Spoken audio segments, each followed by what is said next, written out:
রমজান আসার 2 মাস আগে বিশ্বনবী রজব মাস থেকে রমজানের প্রস্তুতি নিতেন। আল্লাহু আকবার। আর পড়তেন আল্লাহুম্মা বারিক লানা ফি রজব ওয়া শাবান। ও আল্লাহ, রজব আর শাবান মাসে আপনি বরকত দেন। ওয়া বাল্লিগনা রমাদান, রমজান মাসে পৌঁছে দেন। এখন যে মাসটা চলতেছে এটা কি মাস?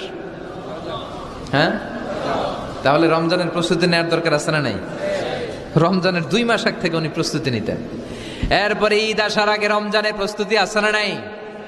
রমজানের ওই রোজার শেষে এলো খুশির ঈদ, তুই আপনাকে আজ বিলিয়ে দে শোন আসমানি তাকি, তোর সোনা দানা বালা খানা সব রাহে লিল্লা, দে জাকাতে মুর্দা মুসলিমের আজ ভাঙাইতে নি।